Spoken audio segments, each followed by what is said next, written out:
My name is Hassan Sorrells, and this is the Leadership Lessons from the Great Books podcast. Shorts. There's no co-host on Shorts.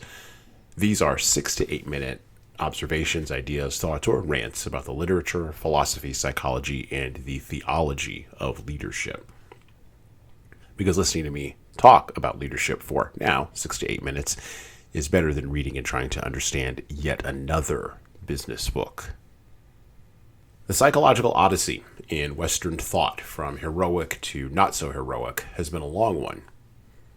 We all really began back in the 7th or 8th century before the God-man Christ showed up by worshiping and appeasing the men as gods, who insisted on meddling in human affairs for their own amusement and entertainment.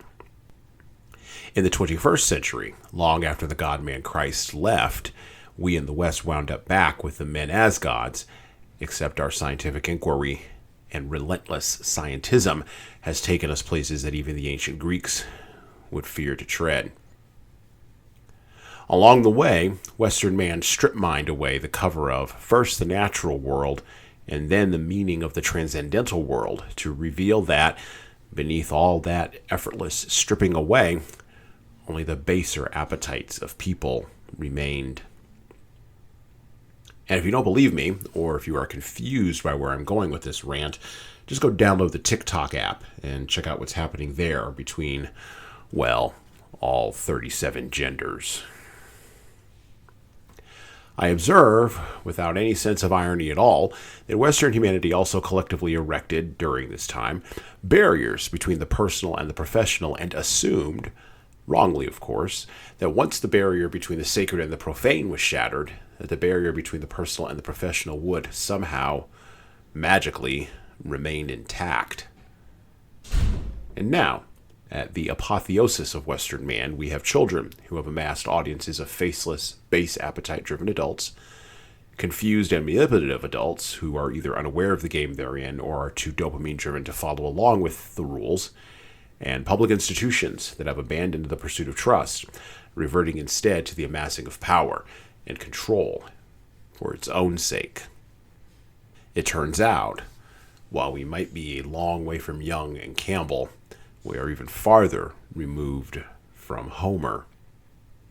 In the epic tales of the past, heroes, or immature, naive, and blind people, went on journeys to slay dragons, drive spikes into the eyes of monsters, or to defeat all manner of god-driven weather phenomenon. They went on these journeys to prove themselves, and to the audience watching them, or to their ancestors, that they, quote-unquote, had what it took to do hard tasks, take on large responsibilities, and to shoulder the immense weight of tradition, society, culture, and history. In the 21st century, with all of our Western comfort, conformity, complacency, and confusion, Western man needs to be called to journey on and to go on an epic struggle.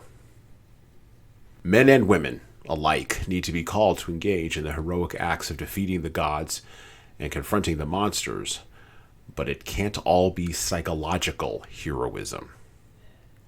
Human beings have always needed physical proof of the transcendent after all.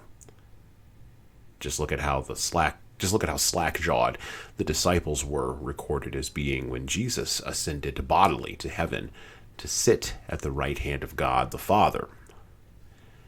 We need proof of life.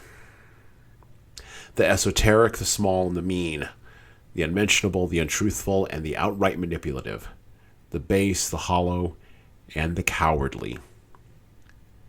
Not one of those calls to action will get Western people excited for more than a few seconds, animated enough only to swipe left or put in yet another order for soda for delivery via DoorDash.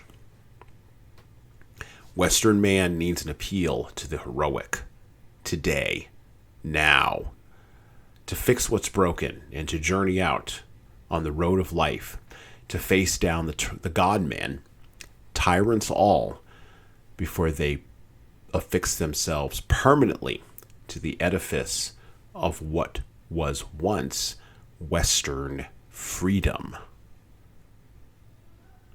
Who will answer the call? Who will go out on the road? Who will carry the logs?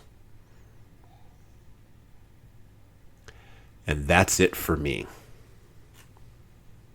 Listen and subscribe to the Leadership Lessons from the Great Books podcast on all the major podcast players that you listen to, including iTunes, Stitcher, Google Podcasts, and of course, Spotify. And leave a 5-star review if you like the Leadership Lessons from the Great Books podcast.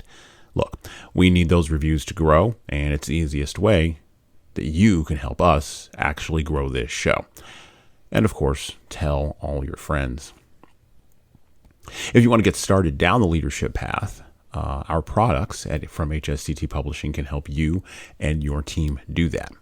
So check out our training webinars, our coaching services, and more at leadershiptoolbox.us. And check out our video-based subscription service at leadingkeys.com. We've got books that will help you and your team grow. So pick up a copy today of My Boss Doesn't Care, 100 Essays on Disrupting Your Workplace by Disrupting Your Boss. And subscribe to the Little Red podcast we launched earlier this year with the same name as this Little Red book. My Boss Doesn't Care, 100 Essays on Disrupting Your Workplace by Disrupting Your Boss. And of course, pick up my most recent book, 12 Rules for Leaders, the Foundation of Intentional Leadership, written with Bradley Madigan. You're going to want to pick up a copy of that in April 2022. And you can get both of these books in paperback, hardcover, or as ebooks on Amazon, Barnes & Noble, Kobo, and any other place you order books on demand. Finally, we are on YouTube, or I'm on YouTube, or someone around here is on YouTube. So like and subscribe to the video version of the Leadership Lessons from the Great Books podcast on the HSCT Publishing channel on YouTube. Just search for HSCT Publishing on YouTube and hit the subscribe button to get updates every single time we upload a new video, which we do that at least once a week. And subscribe to the Hassan Sorrells Presents Audio Experience podcast. Yes, I have 3 podcasts on YouTube where I talk more casually with a wider range of people about all matters that matter in the world today. Everything from fatherhood to criminal justice, Christianity to artificial intelligence. We cover the entire plethora of things that are floating around in my mind, and that's why it's called an audio experience. All right, well, that's it for me.